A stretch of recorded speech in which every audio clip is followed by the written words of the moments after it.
കുവൈത്തിന് നേരെ വീണ്ടും വ്യോമാക്രമണം. മിസൈലുകളും ഡ്രോണുകളും കുവൈറ്റ് സൈന്യം വെടിവെച്ചിട്ടു. പ്രതിരോധം മറികടന്ന് രാജ്യത്തെ പ്രമുഖ പവർ പ്ലാന്റിന് നേരെ രണ്ടാമത്തെ ആക്രമണത്തിൽ വൻ തീപിടുത്തമുണ്ടായി. പവർ ഗ്രിഡുകളും തകരാറിലായതോടെ രാജ്യത്ത് അടിയന്തരാവസ്ഥയ്ക്ക് സമാനമായ പ്രതിരോധ പ്ലാൻ ഊർജ്ജ മന്ത്രാലയം സജ്ജീകരിച്ചിരിക്കുകയാണ്.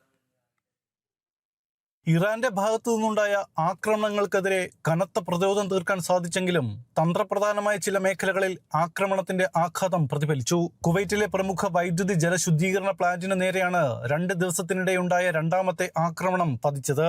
ആക്രമണത്തെ തുടർന്ന് പ്ലാന്റിന്റെ പ്രധാന ഭാഗങ്ങളിൽ വൻ തീപിടുത്തമുണ്ടാവുകയും നിരവധി വൈദ്യുതി ഉൽപാദന യൂണിറ്റുകൾ നിശ്ചലമാവുകയും ചെയ്തു. കനത്ത പുക ഉയർന്ന പ്ലാന്റിലേക്ക് കുവൈറ്റ് ഫയർഫോഴ്സ് എത്തിയാണ് തീ പൂർണ്ണമായും നിയന്ത്രണ വിധേയമാക്കിയത്. തുടർച്ചയായി ഉണ്ടാകുന്ന ആക്രമണങ്ങളുടെ പശ്ചാത്തലത്തിൽ കുവൈറ്റ് വൈദ്യുതി ജല പുനരുപയോഗ ഊർജ്ജ മന്ത്രാലയം രാജ്യത്ത് അടിയന്തര പ്ലാൻ സജീവമാക്കിയിട്ടുണ്ട്. ദേശീയ ഗ്രിഡിന്റെ തകർച്ച ഒഴിവാക്കാനും ജനങ്ങൾക്ക് തടസ്സമില്ലാത്ത സേവനം ഉറപ്പാക്കാനും സാങ്കേതിക വിദഗ്ധർ യുദ്ധകാലാടിസ്ഥാനത്തിൽ അറ്റകുറ്റപ്പണികൾ നടത്തിവരികയാണ്. സ്ഥിതിഗതികൾ സാധാരണ നിലയിലാകുന്നതുവരെ വൈദ്യുതി ഉപയോഗം പരമാവധി കുറയ്ക്കണമെന്നും പ്രത്യേകിച്ച് പീക്ക് അവറുകളിൽ എയർ കണ്ടീഷനുകൾ ഉൾപ്പെടെയുള്ളവയുടെ ഉപയോഗം നിയന്ത്രിക്കണമെന്നും മന്ത്രാലയം സ്വദേശികളോടും വിദേശികളോടും കർശനമായി ആവശ്യപ്പെട്ടിട്ടുണ്ട്.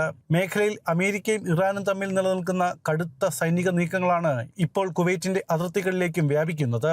സുരക്ഷാ ക്രമീകരണങ്ങൾ ശക്തമാക്കാൻ സൈന്യത്തിനും ആഭ്യന്തര മന്ത്രാലയത്തിനും സർക്കാർ പ്രത്യേക നിർദ്ദേശം നൽകി കഴിഞ്ഞു. ജനം, കുവൈറ്റ്.